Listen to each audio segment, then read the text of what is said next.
Hello, everyone. How are y'all?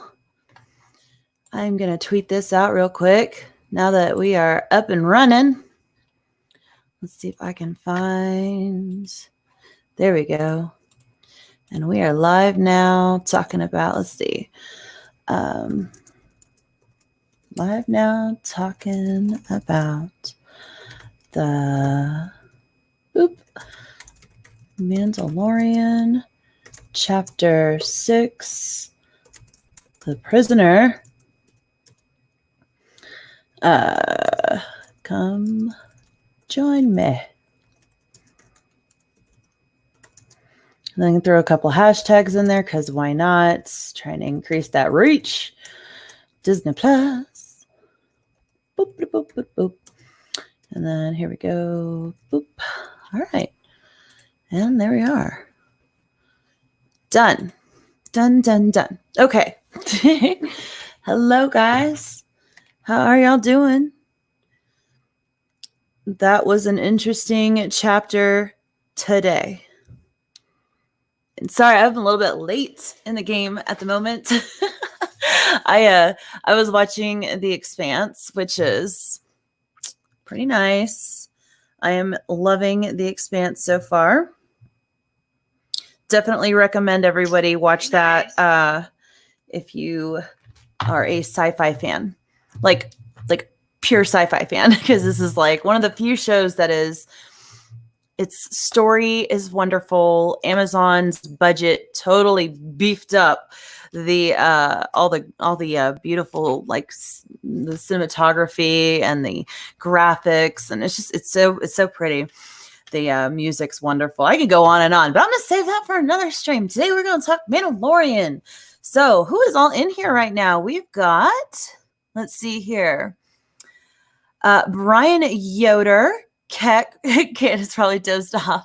Hey, not on Friday mornings, okay? I am wide awake, ready to go. Will Gentry, hello, beasts and beasts. Hello.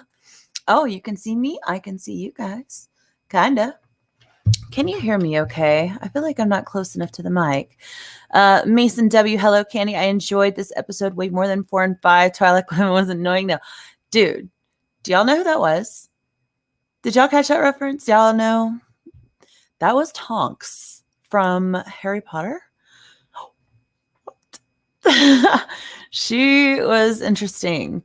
You just started episode 6. Dang. Well, you can come back, Joe. We'll be up here for a little bit.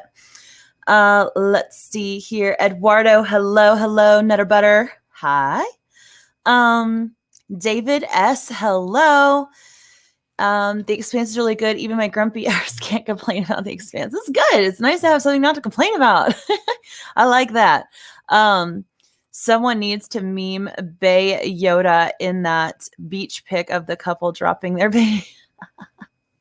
That'd be funny. Yes, Ultra Monkey. There were several little references that I loved. I thought Bill Burr's character was beautiful. I liked it. There's a couple other parts that he said that I thought were great. His delivery is always, I mean, if you're looking for a comedic delivery, Bill Burr is a good one to go with. So that was kind of a good choice on their part. You can hear me just fine. Good. Hey, Geeky Candi, you should get some rest. Oh, am I looking tired? Can you tell?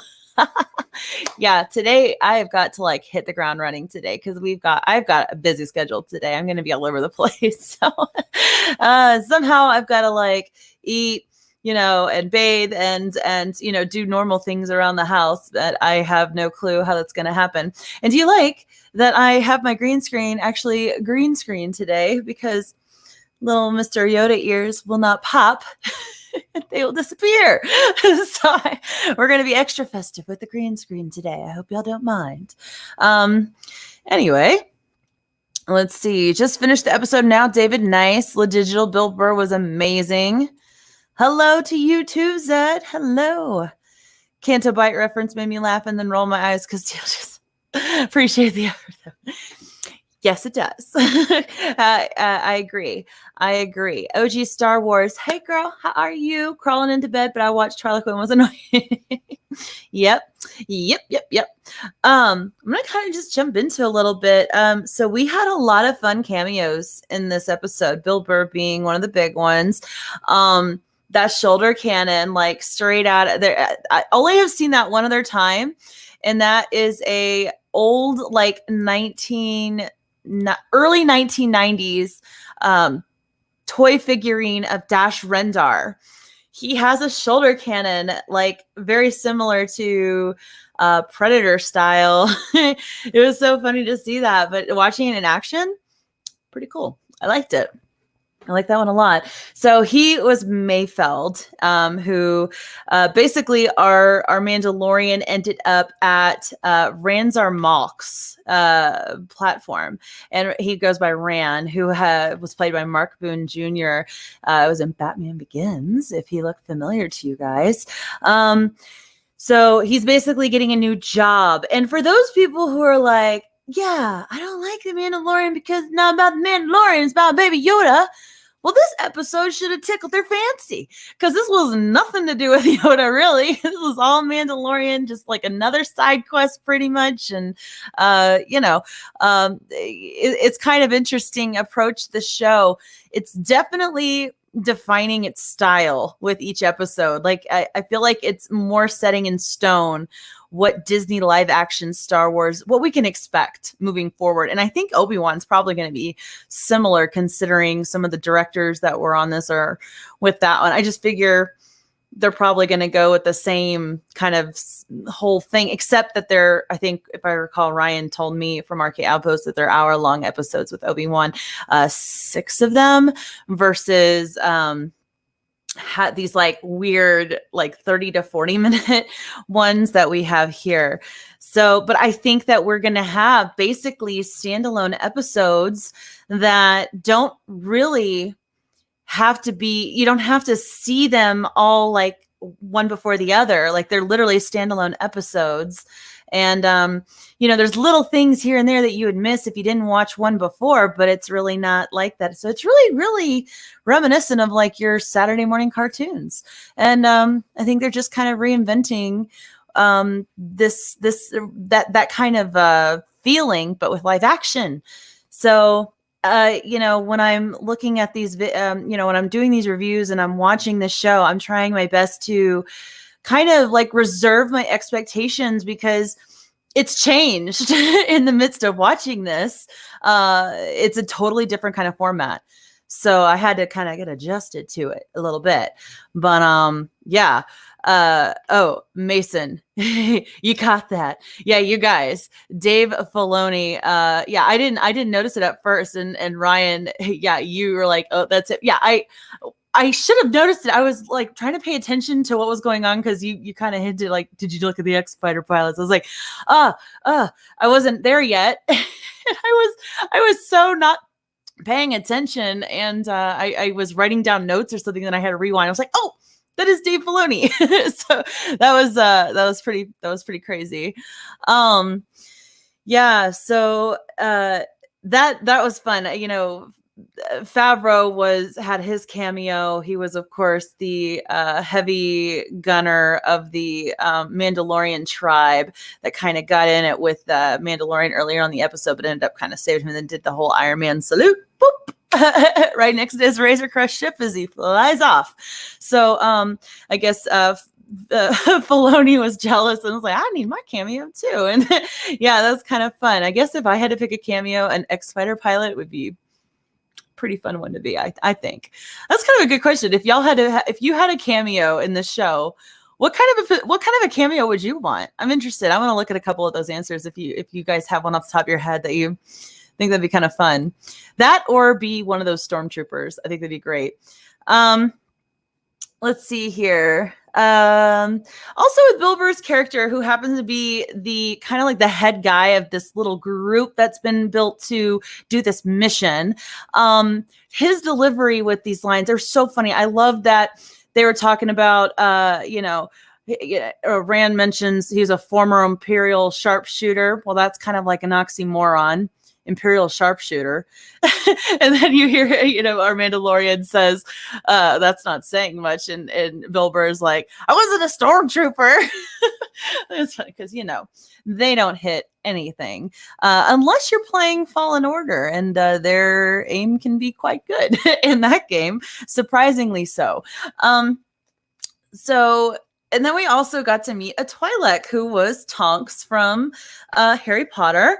And the minute I saw her, I was like, that's weird. That's weird. And she was also in Game of Thrones, I believe. She was in Game of Thrones. So, yeah, her character kind of got on my nerves a little bit, but I did enjoy her ability to the knife throwing was pretty cool. There was one scene later on where you really got to see her just getting in it, doing all sorts of fun tricks with those knives. And anytime you look over her, she's like balancing the knife. So her attention to her character was good. Just didn't like the delivery sometimes with some of the writing. It was kind of, I don't know. Maybe it was meant to be that way. If it is, kudos, they got it right. But it bothered me. It was annoying. I agree. But I liked her look. I thought it was kind of cool. But yeah, something didn't feel right.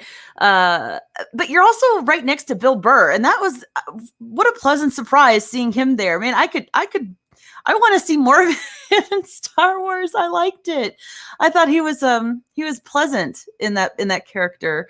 And we also got to meet a Deveron, the big guy with the horns, Berg, who was, quite a one-note character, but played it well, I thought, well enough. I thought that all the makeup and the prosthetic felt very, very childish looking. But again, this is Disney, and, you can't, but, again, I think he was supposed to be kind of a simpleton in some ways, and the look definitely carried that.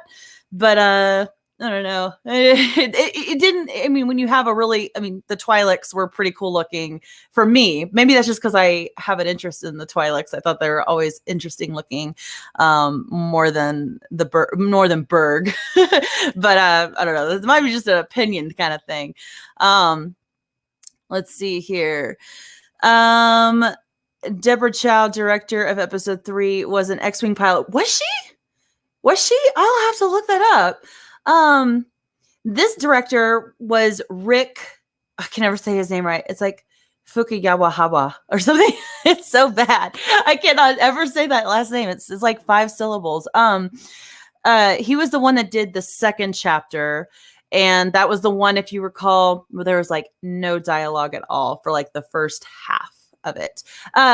Hey, Ryan, do you want to pop in with me if you're still up? I can totally send you the link. Might be kind of fun to have your take on this as I am talking to you. Let's see here if I can find you. I'll just shoot you. If you can't, that's fine. If you want to, feel free. You are my Geeks and Gamers brother, and you're always welcome on any of my streams. So there you go. I just sent it over to you. If you do come, I will have to put my headphones on, though. That's okay. Let's see. Native Ronin, Geeky Candi, all 3 directors, Rick, Dave, and Deborah, were all X-Wing pilots. Oh, not only... The only one who wasn't there was, good for you guys for spotting all that. I did not know that. So all of them so Rick was in, okay. Yeah. Okay. So that was all 3 of the pilots, all of them. Duh. Now that because I've seen their faces before, and now it just clicked again. I was not paying close enough attention with those X-Wing pilots. That just blew my mind. Yes. What a wonderful thing for them to do. That's hilarious. Thank you for pointing that out. That's awesome. Let me get this in here just in case he comes. Who would have thought devil aliens were fireproof? Yeah, what a conundrum that is. I like that. I like how he just like unloaded just all that, like everything. Even the whistling birds, no. The flamethrower, no. It was kind of fun. Ryan, are you coming in here or what? What's going on with you? I see you in the chat. You're welcome to come in. Oh, there you are. I'm going to pop you in here. Hello. Hello. This is great. The part where the three directors, right? So Deborah Chow and Rick Famuyiga Luga, whatever his name is. Yeah, Famawawa Chipacha. Yeah. Well, and I wouldn't have recognized him for sure. Deborah Chow. The only reason I looked was because I knew that was Filoni. I was like, there's no way that's a real actor. Like he sounded so bad. He didn't look. He looked kind of like Porkins, and he sounded the soy voice. I knew it was Dave Filoni. Hold on. I'm gonna actually pull it up because I'm not monetized, so I'm not too worried if I get copyright striked yet. It is what it is. And then once I saw it was an Asian woman, I was like, maybe that's Deborah Chow, because I've only seen like one picture of her. Well spotted. So, yeah. Well, I'm looking for it. Deborah Chow, man, she did pretty good on the third one. I know it wasn't your favorite, but what did you think about this episode? Not centered around not centered around the Baby Yoda situation, but more around Mandalorian's exploits. What'd you think? So overall, I liked this episode better. This is more a little along the lines of what I thought we'd be getting. This is a Mandalorian who's actually doing a job. He's being hired to do something. He's a mercenary.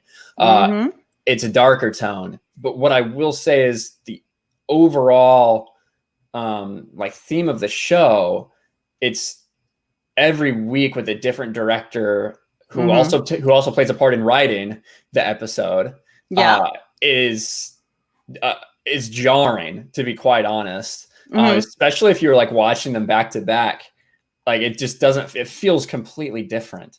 We in the past two episodes, we had a Mandalorian who's kind of a bumbling idiot, to be honest. We had a Mandalorian episode 4 who goes and raids a Klatooinian village, and instead of using all the tools at him and Cardoon's disposal, like their blasters and all his weapons, they decide to get in a fist fight for some reason.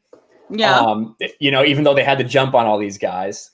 To the person we have in this one who sneaks up behind those droids and, uses every weapon in his arsenal. And I loved how he snuck up behind Bill Burr's character, Mayfeld. I love the particular choice in the flickering lights, and he slowly advances a little bit further. It's reminiscent to in chapter 1. He did the same to the fishy looking alien, the bounty, the first one that we were introduced to right before he gets his carbonite facial.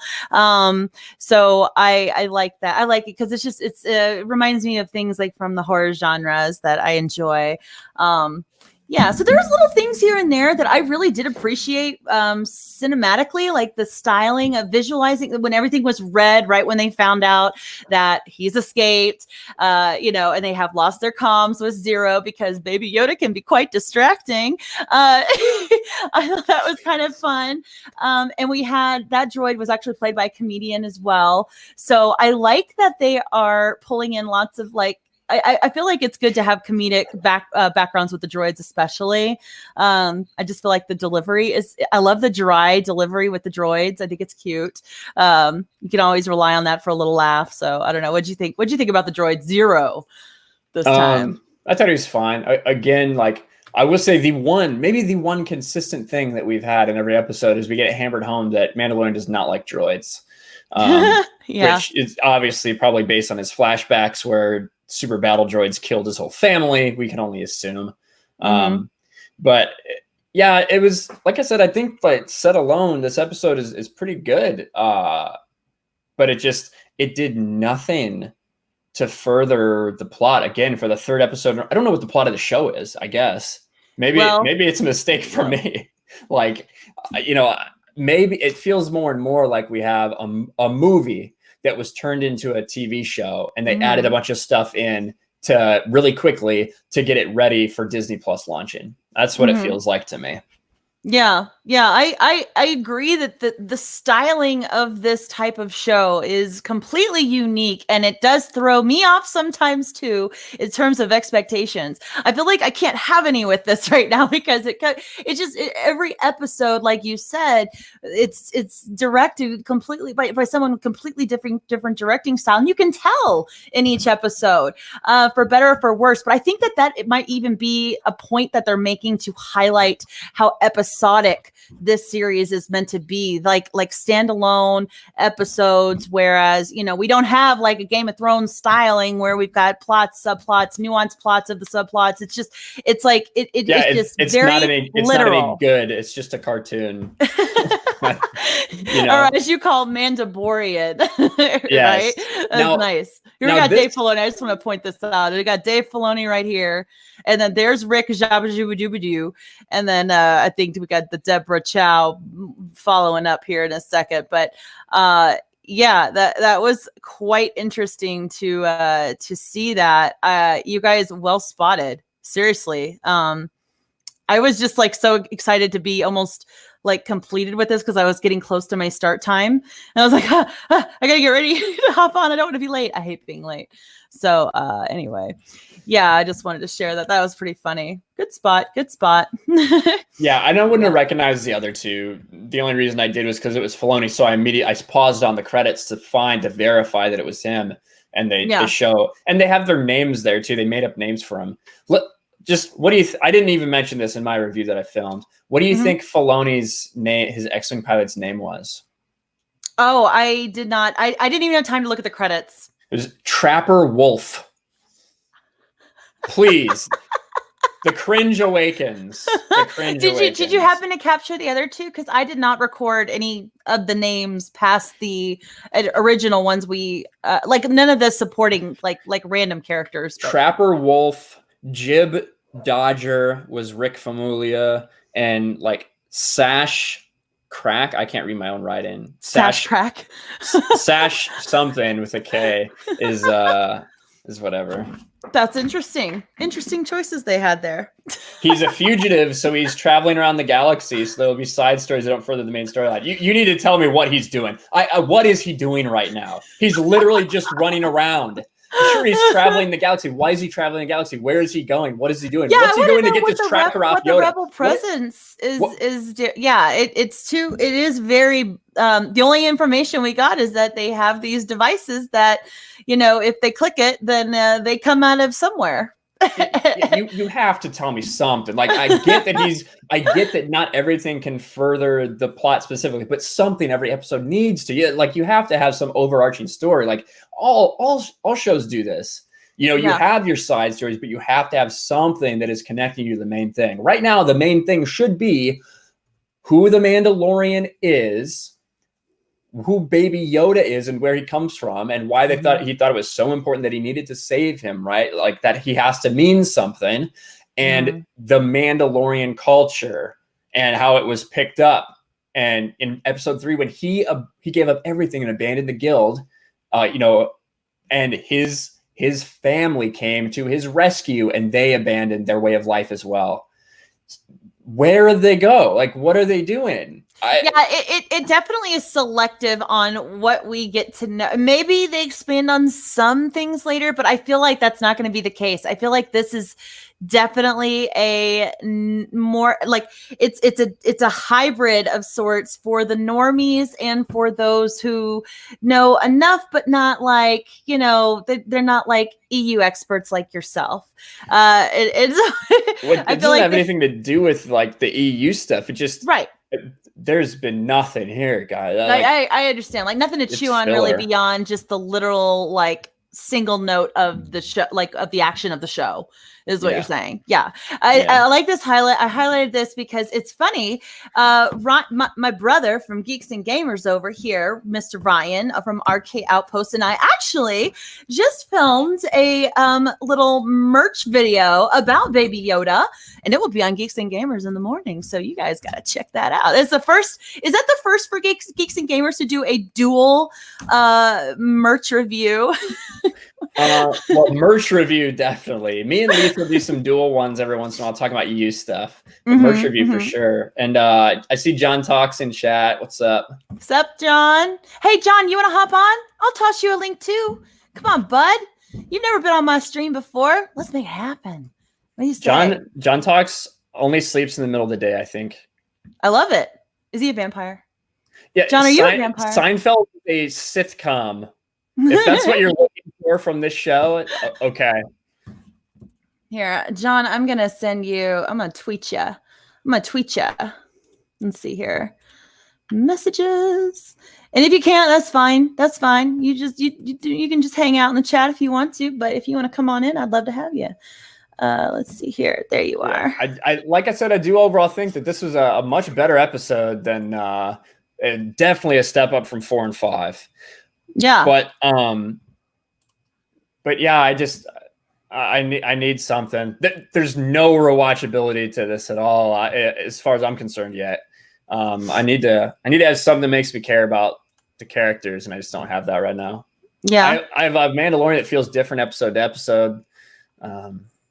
Yeah, good episode, but overall. So would you say like a longer episode length would be ideal to maybe like do you think the big detriment is the shortness, or is it a combination of shortness and the chosen, like the idea of this format in particular, like meaning one note, literal action sequences, nothing beyond that, no depth beyond that, really? I mean, what do you think? Do you think it would be fixed just by making it longer? No, because they have nothing to give us. That's the problem. That's what I personally think. And we were told that these were going to be hour-long episodes too, and they haven't been. I just don't think they have a whole lot of story to tell because, again, it's becoming clear to me that they just started scrambling. They have this plot, which you saw start in episodes 1, 2, and 3. Even some of that was a little drawn out. And then, and then at the end, probably the last 2 episodes, I guess, that's all that's left. We're going to find out what the rest of that plot is. And in the middle, they just dumped in. I cannot believe that we didn't have a progression with Baby Yoda, because I believed from a few people that I talked to that middle of the season, the later middle half of the season, was when we were going to get some serious Yoda-ish information, and it did not deliver. I ran with that. I believed you, Candace. I report rumor, but I one of the people that I got this from, I'm not going to say any names, but I trust it. And sometimes it's right, sometimes, and it could have been, I might have misunderstood too. But I was not allowed to like directly share it. So I can't go into it, which is unfortunate, but maybe that's the problem. But, some of the things I got right. Hey, I did in October say we were going to be talking about Yoda. So I got that.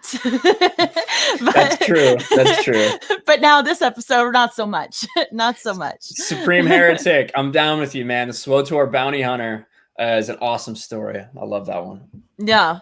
I need to check out that one. John, I sent you in your DMs. Let's see. Yeah, I sent you in your DMs and Twitter the link to my StreamYard if you want to hop on for a little bit. So one of the things I kind of liked was the one thing I do like about the last few episodes, especially, is the random like. It's a surprise. There's a surprise. There's something that happens that catches you off guard. And I appreciate that. I don't like predictability. And there is starting to get some predictability with me with the show. But I like that we just randomly, like they just left him in the prison. I didn't see that happening. I didn't think that was going to be what just like right then and there. It was very quick. Just like when we had in the last episode, we had our little baby bounty hunter turn evil so quick. It's just interesting to see that. I like the surprises. So they have that, right? A little bit, but it's not enough to really carry the show, but it's fun. Yeah. I do know that TV shows often have different directors. The thing is, the directors are also helping write. They're writing each of these episodes, which is why they feel so different, and which is why probably Bryce Dallas Howard's felt like a CW show. Just Hey, saying. speaking of directors, Deborah Chow is the one in the next one, and she had a really good first run with the chapter 3. A lot of people enjoyed chapter 3. There was a lot of action. That was the one where we had, what was it? They just amazing. Like all the fight sequences that we really got to see our Mandalorian just pulling out all of the stops with all of his weaponry, and that was pretty fun. I like that. I agree. I would like to see maybe 30 more minutes of her directing before everyone gives her a trilogy. But I did really enjoy episode 3. Yeah. Look at that hat. Coming hard in the paint with the hat tonight. What's up, John? Hey, what's up, Ryan? What's up, Candy? I like nice hat, Candy. Oh, thank you. Thank you very much. We did it for especially we did a Baby Yoda merchandise review today, Ryan and I. Can you guess which one liked the Baby Yoda and which one may have not liked it? Gosh, this is so tough. This is so difficult. Oh, I feel like I'm straining my brain. Can't believe I survived. I'm gonna go with oh man. It's a tough one. You know what? You know what? We'll keep it a surprise. Sure. When it hits tomorrow, you guys can find out for yourselves. But yeah. So what did you think about the show generally today? I always like your takes because I never guess where you're going to come from. Unlike some people over here. But it's good. I like your takes too, Ryan. I do. I just, yeah. John's a little more unpredictable. Well, here's the thing. I totally understand. I understand where Ryan's coming from, because I think initially with the show, I think once I understood what the show was, then I could appreciate it for what it was. But like with the first episode, I was like, oh man, I wanted something darker. I wanted something a little more grittier, but I'm beginning to realize that this is more, I'm not saying it's entirely made for kids, but it is more of a Say it, Freddie Prince. Say it. He was right all along. Well, I mean, if Disney truly wanted to make something for kids, again, they shouldn't be making Lando a pansexual, and they shouldn't be making our favorite hero of all time a depressed psychopath. Depressed, grumpy old man. Yeah, In the originals, were all PG. I think the most grittiest scene we ever saw was a Wampa getting his arm cut off. There wasn't too much bloodshed in those that I recall. Oh, well, Luke lost a hand too.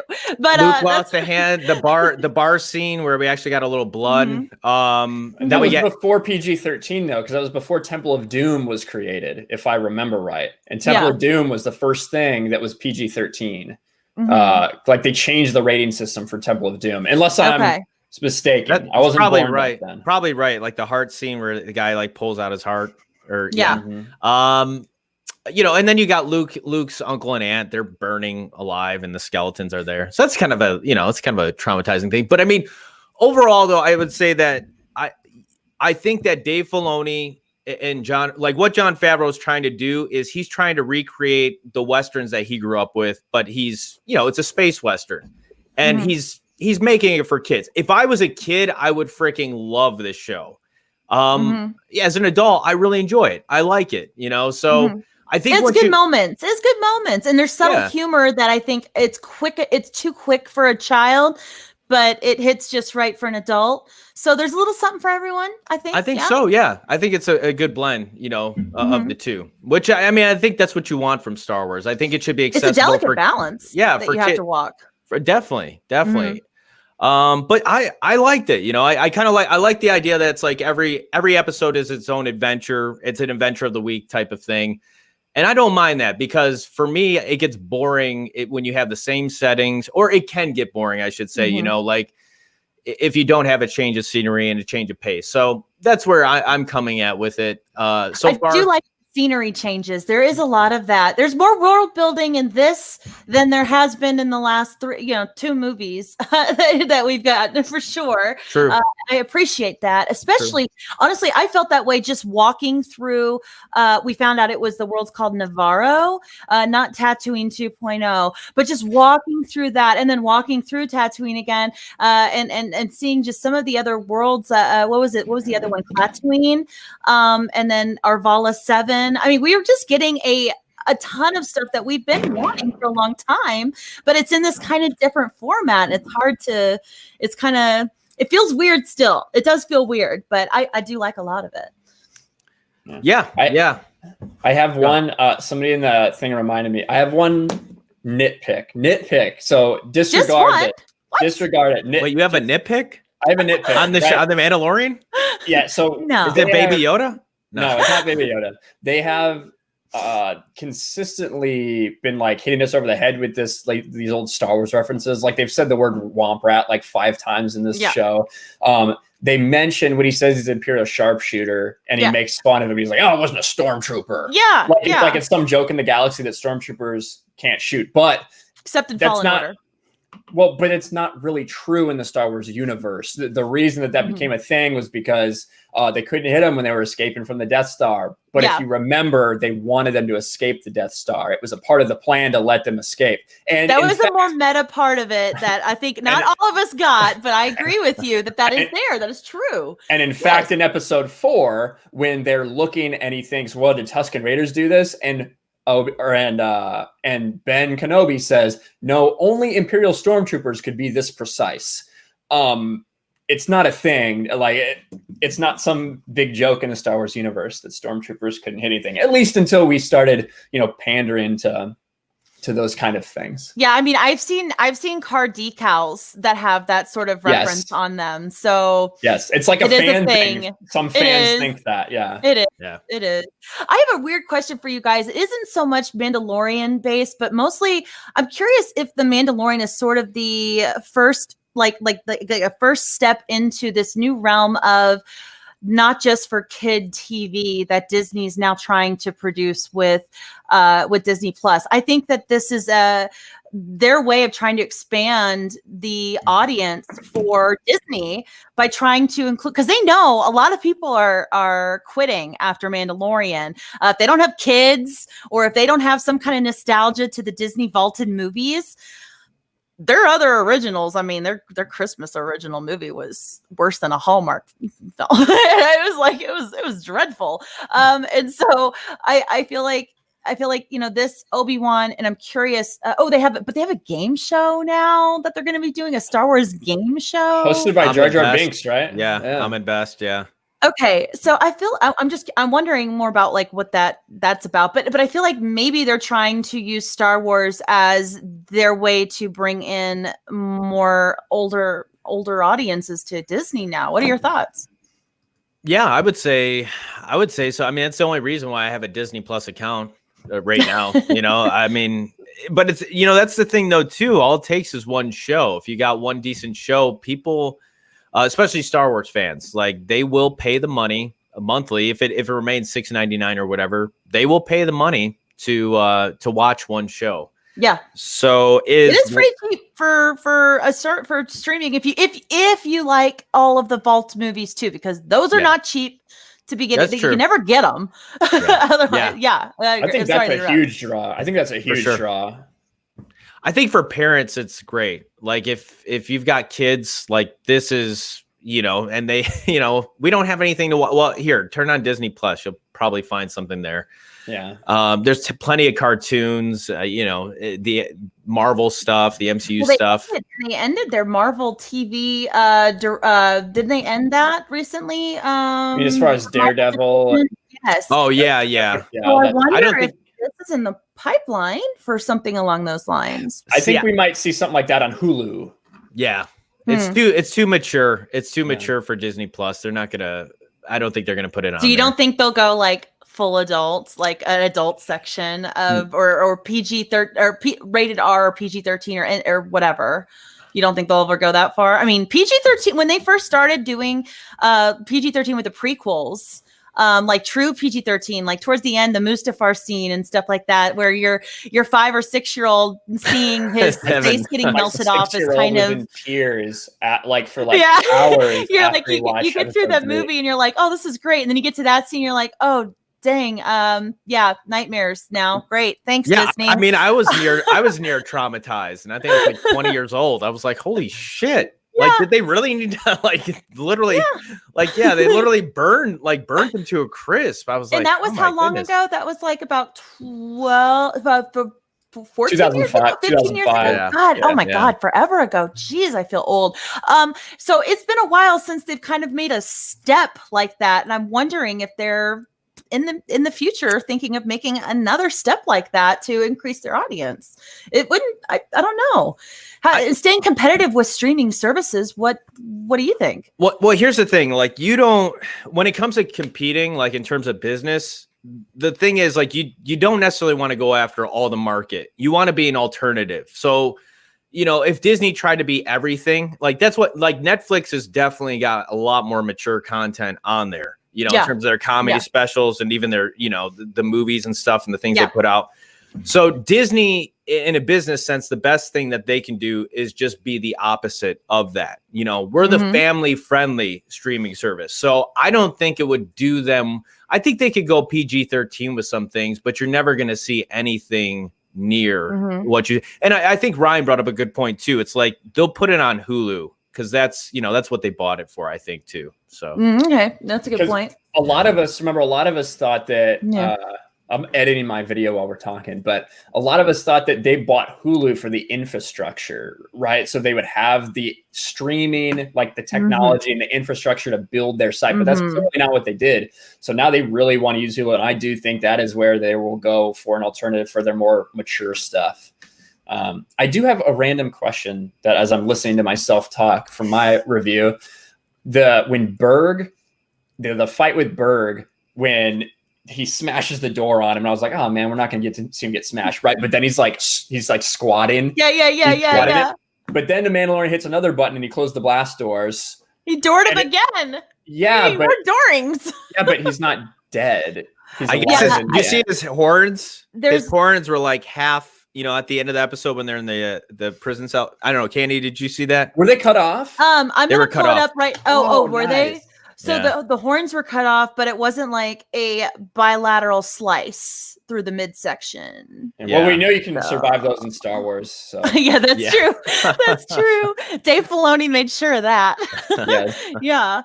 I will say, what did y'all think about the previous Twi'lek relationship there with the Mandalorian? I thought that was kind of funny and weird, and I was like, oh, he's got a thing for Twi'leks. Okay. Well, doesn't everyone? Yeah, I didn't mind, you know. I was like, okay.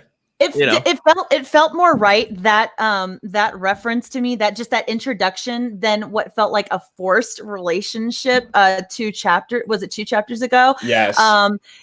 With the what was her name? Wintu, I think her name, or Omara.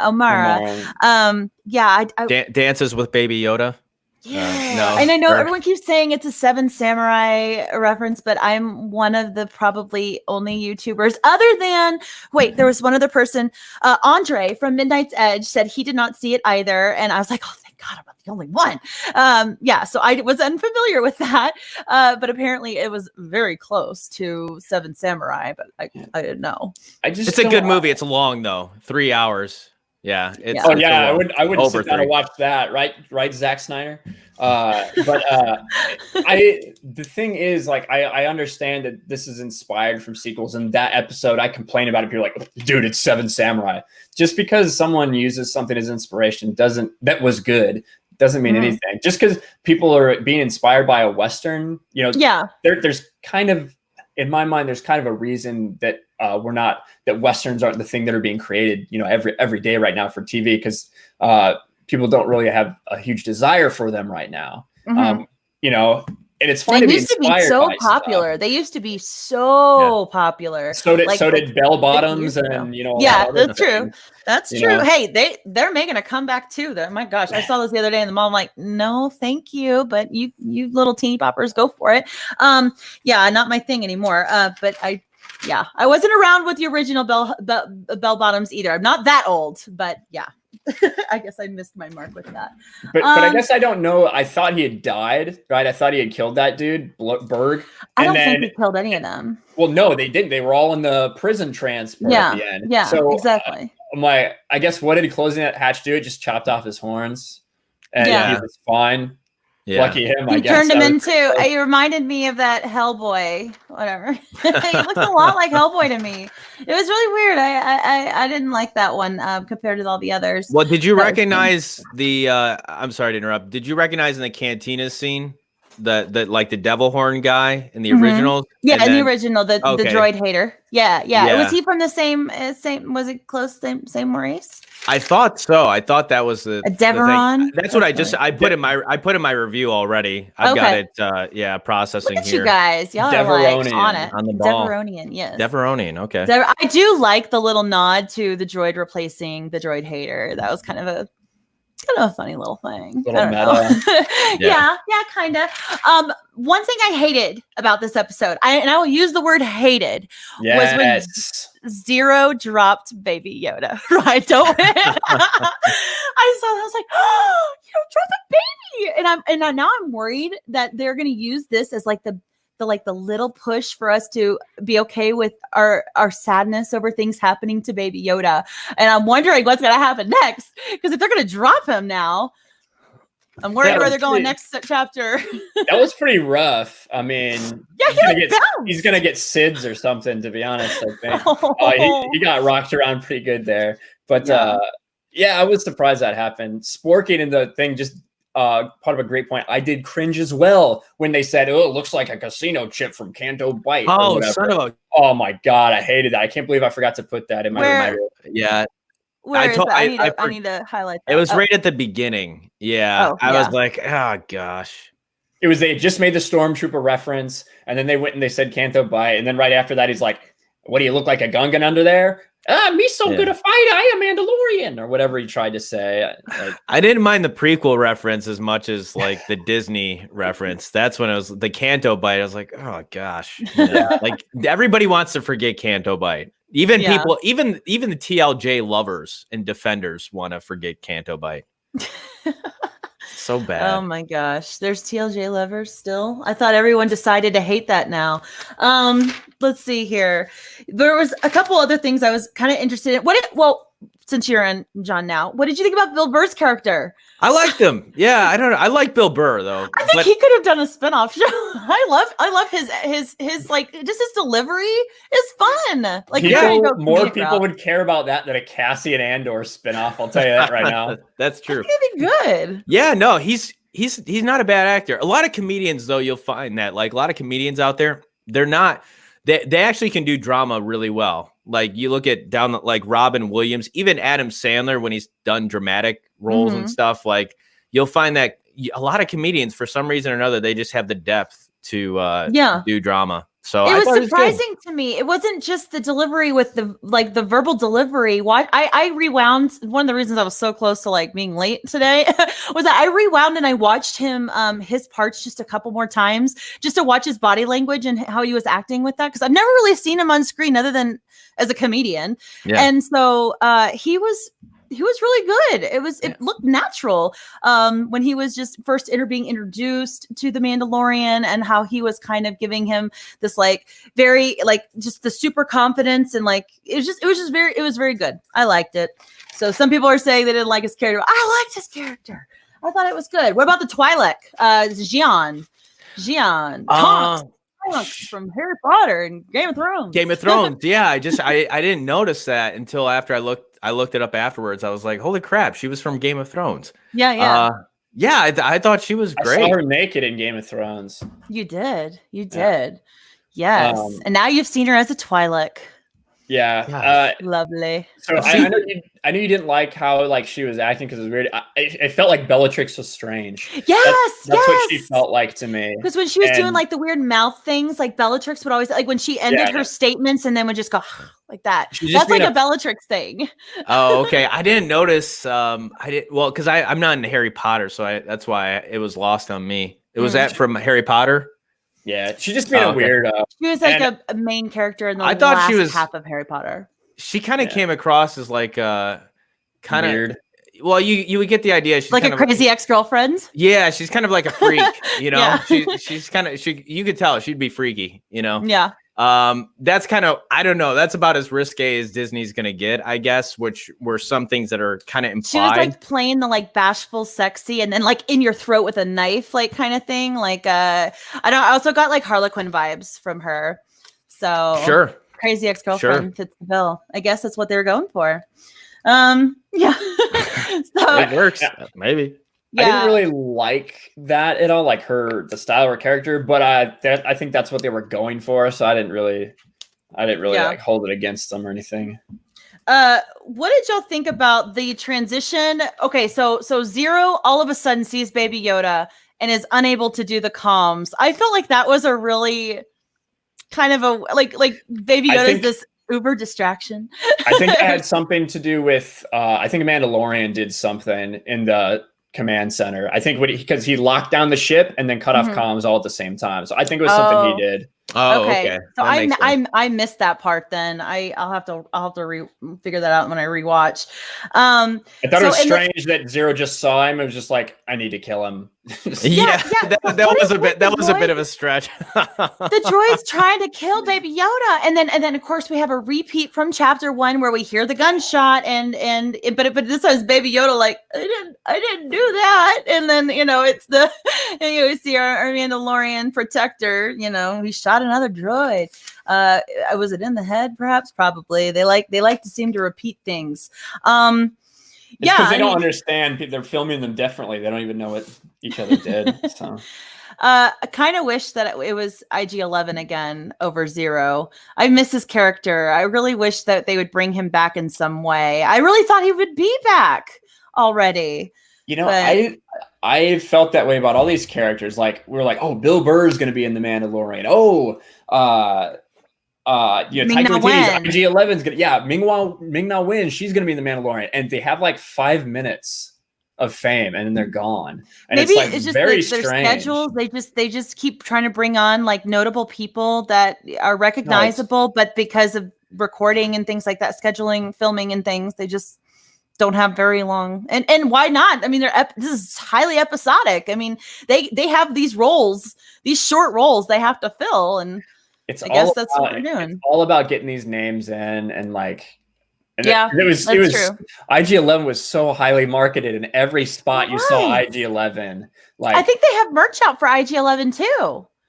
I think I saw that. I don't know. I mean, I've seen IG-88 stuff for years, and it's obviously the direct copy. So I don't know. I haven't seen the IG-11 stuff, but I haven't really been looking. So.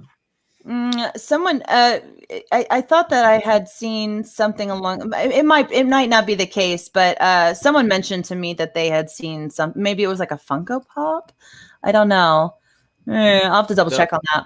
They'll definitely be coming down the line for sure. But I think that's the format of the show. It's like that's the thing too you get with the show is that you're gonna have like these guest stars. It's kind of like the Twilight Zone. Too, it's not exactly the same, but it's this idea that you're going to get a little bit of a showcase from some other actor. And so that's kind of, again, the format of the show. It doesn't necessarily, it's not about, to me, I look at it like every episode is kind of like it's a little mini movie, or it's just a story unto itself. And so you're probably going to continue to see these guest stars. So like Esposito, he's probably where is he? We thought he was the big bad. Like, yes. Yeah. All this speculation about who this caped person is. And they didn't, I mean, gosh, that was awful. I really wanted to know who that was. And to me, like I'll ask you, John, so you weren't on here, we were talking about it earlier. I need something to connect me to the overall plot. And literally the last 3 episodes have just been he's stopping in random places. I have no idea why he's stopping in places, what his plan is, where he's going. I don't know. Like, I don't understand. I'm not saying I need to know everything, but I need to have some semblance of what he's doing. You just need to sit back and enjoy the show. Yeah, that's what you need to do. Grab my popcorn and consume. Exactly. People have said that to me. Just sit back and enjoy the universe. You're overthinking it. What are you kidding me? Like, it is a TV show. It's not Game of Thrones. It's not Breaking Bad in space. It's not. It's a Western. It could have at least been Daredevil. I did like Daredevil. But I do like this show too. They're just this show is so different. It's so unique. We're not used to this television format. You know, I kind of slightly vaguely remember old shows like this because I used to watch old shows as a kid too. And I think it's just a format that a lot of people just aren't familiar with, you know, and so that's why I think it's just we're so used to you know, these storylines that are building and, you know, deepening and all of that. Whereas like we're not used to. Oh my goodness. It's more Star Wars, I think, than even what we've gotten before, because George Lucas, he based Star Wars off of the Flash Gordon serials, you know, like that was part of his inspiration. And if you go back to the Flash Gordon serials, you're going to find the same type of storytelling where you're not, it's not like today, you know, it's an adventure of the week type of story. You know, our heroes are, you know, they get into trouble and they got to get out. And that's really what Star Wars was based on to begin with. So when you think about it, to me, The Mandalorian more true to the inspiration of what George Lucas based Star Wars on to begin with than, you know, than I think what people would rather expect from the show. Like a Game of Thrones in space or something like that. Well, I just think that streaming has become so, like, we've had so many great series streaming now. Like that's the new thing, whether it be even just, like I said, like Daredevil and Punisher on Netflix. That's what I expected from this, from a Disney product, kind of, you know. We've got, I know Candace is really excited about The Expanse. Oh, it's fantastic. Exactly. I'm going to save that for another. That is one of those shows, though, that I can honestly say from someone who's read I know a lot about The Expanse from the books, and it's something I can tell you that Amazon was able to bring in parts that the books could not, because visually you could only go so far with these types of sci-fi books. There can be as much imagery and description as there, but seeing it brought to life on screen it's entirely different. And the way that they did this and upped it with their budget from sci-fi, the TV series that used to have it, absolutely amazing. Even the soundtrack, the score, I could go on and on and on, but I am going to do a live stream and a show about once I see all of them this weekend. So did y'all watch it by any chance? Did either of you guys watch The Expanse? I've been uploading videos and doing stuff the whole time, but yeah, I did notice somebody said that it's got a 9.9 at IMDb. Yeah, it had a 10. This not at The Expanse. This episode of The Mandalorian, it had a 10 when I checked it, and it had 10 reviews. So I don't know how many reviews it's got. Well, I'm pulling it up right now because I'm just curious too. I will say, for anybody who has not seen The Expanse, on Amazon they have a season 1 through 3 recap that is fairly decent enough to get you started with season 4. So you can totally get started on this, and you know, you might have to watch the first one a couple times to get all the characters and all that down, but it's worth it. And it is a fly by the seat of your pants kind of show every episode. You know, the first one, it takes like just 5-10 minutes to get started, but then yes, you're there, and it's lovely. I love feeling that way. My heart was racing for the first time for a sci-fi anything. I have not had that feeling in so long. It felt so good. So yeah, you guys, if you haven't seen it, and you've got some time, which I know is kind of scarce these days. Yeah, I strongly suggest it. All right, here we go. Yeah, and I just think that's one of the things that's why I feel like our bar is being raised for TV, and that's especially with streaming, with as much money as people are dumping in it. And, you know, we remember that Game of Thrones is the most expensive TV show ever produced at the time for season 8, and that was like $15 million an episode. Now it's the bar. It's like the bar that they're all hitting. And that's basically what they're spending on Mandalorian is $10 to $15 million an episode. So I was expecting more in the cartoon. Yeah, I will say there is a lot of money. Oh, well, okay. So one thing is the entire show is done on a single sound stage. And there are directors from all over that are trying to gain access, get invites to Favreau's stage because of all the technical stuff they've got going on that's state of the art, supposedly. And I'm thinking maybe a lot of the money just went into that. perhaps, and we just don't see it really because we don't know the detail and production that, behind the scenes yet. I'm looking forward to seeing more behind the scenes once this season wraps, so I can kind of get an idea. But yeah, it's kind of interesting. I mean, all in one sound stage. That's crazy. All these worlds. That's wild. Especially like I think episode 4, like that wasn't filmed outdoors or anything. That had to have been filmed. That had to be. Yeah, some of it had to be exteriors, but yeah, if it wasn't, that's incredible. That's what they said. That's what they said. Okay. I was kind of shocked by that, and part of me wishes I didn't see it, because then now I'm looking at things and I am finding green screens, and it's kind of like lighting and stuff. I'm starting to get it's more noticeable now. For me, I'm becoming more discerning about it. So I would have liked to know that at the end and be like, whoa, blown away. But now I'm like looking for it like subconsciously, and it's kind of a bummer, but that's just what I do. Yeah.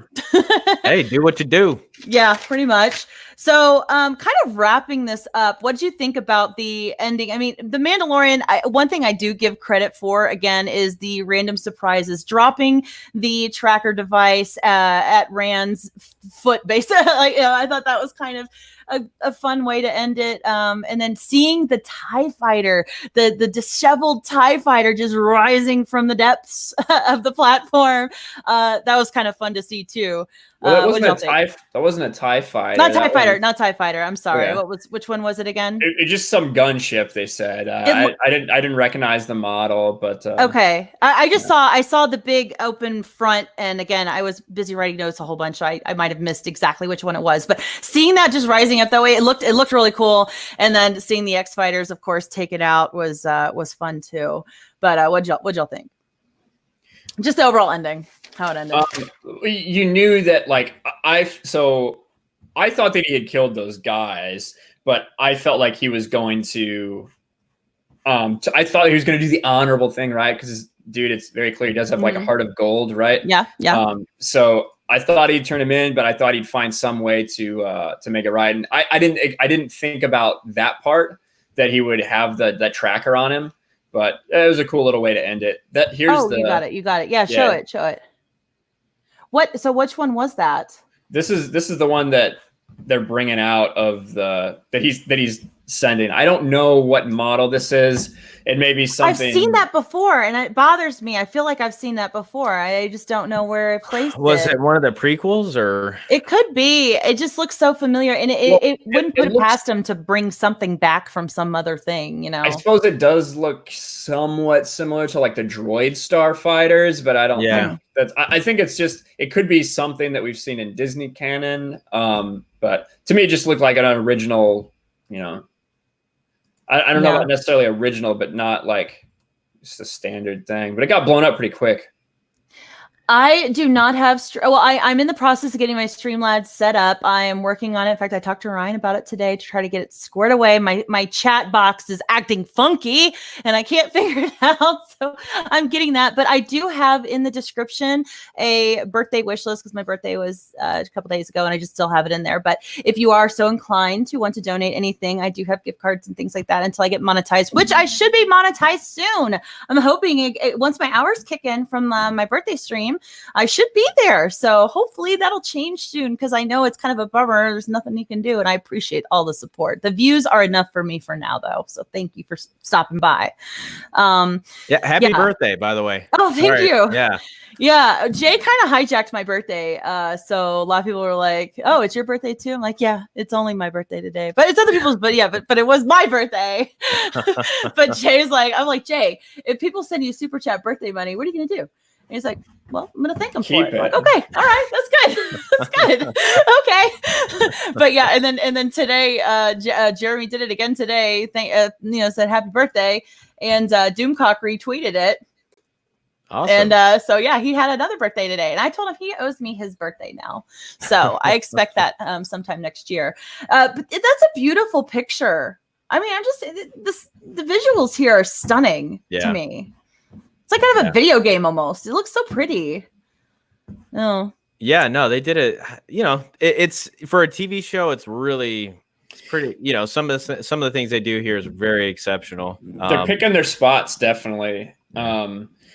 like there was some, you could tell like some CGI in episode 2 was like they saved stuff because like I saw this glob of mud that looked like it was from PlayStation 2 when like the mud horn fell down. So they're definitely like picking their spots and spending their money wisely. Yeah. Yeah, it's pretty beautiful. And I do love the integration between the clay modeling and the CGI. Not everything is so fake CGI. I love kind of like the dirty look of the Razor Crest sometimes. And it's just beautiful. The transitional scenes they use hopping in and out of hyperspace, very reminiscent of the originals. You can tell there's a lot of care that's been put into this regarding bringing back those feels with those originals. And I appreciate that as a lover. Dave Filoni's soy beard. Oh my gosh! Now that I cannot unsee this now, like I'm gonna have nightmares because once he showed up, I didn't know that it was Deborah Chow and Rick F were in the other ones, but I did recognize Filoni. I was like, that's funny. Once I saw him, I waited for the credits because I'm like, there's no way these other people. Because I was like, oh, Asian person. I know Deborah Chow is a person, so it's like I wanted to check, and sure enough, in the credits. That's what they really nailed it though. The look, I thought it definitely, like you said, Candy, it's got those old Star Wars vibes. Once you see those X-Wings, it was like, oh, I loved it. Yeah, I loved it. Wow. Nostalgia, yeah, a little bit. But anyway, I think this is a great place to end it. I really just wanted to keep this right at a pretty little hour-long review, reaction, whatever you might call it. And at this time, I would just thank everybody for stopping by. Orion the Huntsman, Tito's World, David S., Supreme Heretic, Galanoid. A lot of you guys are with my streams every single time, and I am so thankful that y'all hang out with me. It's kind of nice to have people to talk to Star Wars. And of course, Ryan and John, I enjoy talking about it with you guys too. John, you want to tell anybody, I got a couple people still in here, about 51, 52. Anything you want to talk about? What do you got going on tomorrow? What's your channel like? All that kind of jazz. All right. Well, God bless you, Ryan. I'm trying to hold it in. So polite. I love it. So my Mandalorian review it'll be up probably in the next hour. And yeah, there's a lot of things. I think there's things that I'm going to hold off to the next, to the new year in terms of planning. So yeah, if you subscribe, you'll just have to wait and see. That's kind of my, it's going to be awesome, but I'm not going to tell you what it is. So no, I pretty much talk about Star Wars. That's going to be Star Wars pretty much from this point on for the most part. There's gonna be plenty to chew on with pre-production and production with the next trilogy. The fact that already we had the directors bowing out, we know we're in for a ride. That's all I can say. Yep. And one of these days, if you ever need a Geeky Candi on your stream, I am here. So I will hop on whenever you want. You just let me know. But yeah, thank you for stepping on tonight. Thanks for having me. Appreciate your perspectives. Your takes are always great. Ryan, what about you? What do you got going on? You're with Geeks and Gamers, aren't you? Something like that. Some little channel, Geeks Plus Gamers. I think Geeks Plus Gamers. Yeah. Yeah. Over on Sports Wars, an affiliate of Geeks and Gamers. You can catch me over there as well. I don't get too much sleep these days. So I don't know. I got to be somewhere at 5:30 in the morning my time, which is about 2.5 hours from now. So my Mandalorian review will go up at some point. And yeah, if you, I think I know pretty much everyone in chat here. But yeah, if you're not subscribed to me, come check me out. I talk about Star Wars, comic books, all that good stuff. My Star Wars stuff does a lot better than my comic book stuff, but that's all right. Still got to keep making it because it's fun. Well, it is pretty great. And you've done awesome with your EU book club. We're working on the Thrawn trilogy. This guy here got me to read my very first introduction to the EU outside of, Clone Wars, Rebels, and all that kind of stuff. So I love the Thrawn trilogy. So thank you for introducing me to that. And I'm excited to see what you choose next to do because I will be a part of it. Ooh, it's the Darth Bane trilogy. Oh, you decided. Okay, great. Yeah. Well, I'll have to make sure that that's next up on my Audible because, yeah, I can't read a book for anything in these days. I can't hold a book long enough. I've got distractions left and right, but anytime I drive a car, I'm listening to Star Wars now. Yeah, so guys, I'm Candace, aka Geeky Candi, but you already know that. You're here. You've seen me enough. I just want to thank you guys for stopping by, and I appreciate every time that you guys hang out with me. Later today, we've got a lot going on. I'm going to be on Midnight's Edge this afternoon. I'm going to be on Gary's Nerdrotic stream Friday Night Tights tonight, talking Expanse and Mandalorian. So I'm not sleeping either, Ryan. I'm up all day today. I don't even have a cat nap. I'm just going to try to be buzzed up on caffeine and coffee and everything else I can get my hands on. So looking forward to see you guys there. And until next time, fandom, talk to you later. Bye.